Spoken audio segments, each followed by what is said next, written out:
idan tsautsayi ya raba ni da ke ba zan yi aure ba. Mutuka raba da sarai naka san ne na yodan ba. Yarda da amana suke sa ya soyayyo tarko.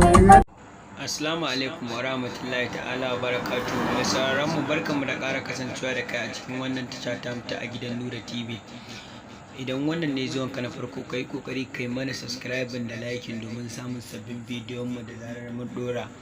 Mai sauraron mu, domin hakan shi ƙara mana ƙwarin gwiwa saka muku labarai da dumi-dumin su. Wannan waka ce wacce Amos Breaker ya saki a cikin wannan shekara, tana ɗaya daga cikin album ɗinsa wanda ya yi wa masoyansa alƙawarin zai sakar musu a cikin wannan shekara. Mai sauraron mu, kar da ka sha'afa kai kokari ka bi mu har zuwa ƙarshe a cikin wannan bidiyo domin jin complete wannan waka ta Amos Breaker, waka wacce ya saka muku a cikin wannan shekara ta sa. Wannan tana ɗaya cikin waƙoƙinsa wanda ya saki a cikin wannan shekara, kuma album ɗinsa wanda zai saki, wannan waka tana ɗaya daga cikin album ɗinsa wanda zai saki a cikin wannan shekara. Idan baka manta ba, dama ya ce masoyansa su ƙara haƙuri, yana nan dab da sako musu album ɗinsa. Wato wannan da waka ce wacce Amos Breaker ya tsaya ya fitar da tunani a cikin ta, ya tsaya ya rera wa masoyansa waka, kuma tana ɗaya daga cikin waƙoƙinsa, bakan damewan waƙoƙinsa na cikin wannan shekara.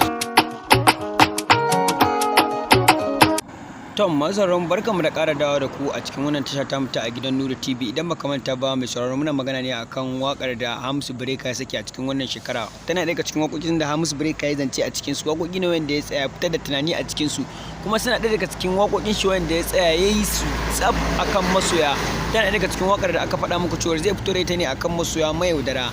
Masoya ga takunan ta samu. Amos Breaker ya fito muku da wakar ku, waka mai tsima jiki, waka ce ta taɓa masoya, kuma waka ce ta yi ta a cikin tunani, ya tsaya fitar ya zurfafa bincike a cikin ta. Misalin idan baka manta ba, Amos Breaker ya wallafa a shafukansa cewa zai sakarwa masoyansa, ya bayyana a shafukansa cewa zai saka wa masoyansa waka ce fitatta wacce zai tsaya fitar da ita, kuma waka ce wacce zai tsaya nazari a cikin ta, musamman ma ga ku masoya.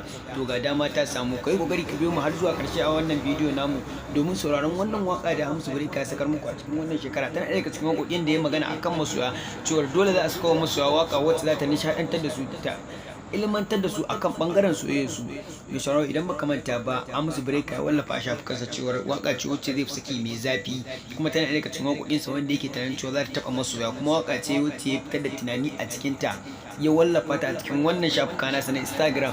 An baka manta mai sauraro, mun sakar maka short bidiyon wannan waka, mun sakar maka audio ta a farko, kuma ka dan saurare ta.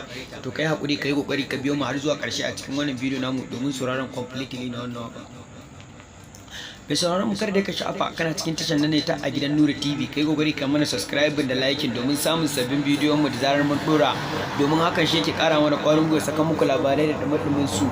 Kar da ku sha'afa, ku bi mu har zuwa ƙarshen wannan bidiyo domin sauraron wannan waka ta Amos Breaker wacce saki a cikin shekarar nan. Tana daga cikin album ɗinsa wanda ya muku alƙawarin zai sakar muku a cikin wannan shekara. Mai sauraron mu, kar da ka manta, Amos Breaker mawaƙi ne wanda yake waka irin ta soyayya, kama soyayya, wakar soyayya. Amos Breaker ya kuranta inda bangaren wakar soyayya ne.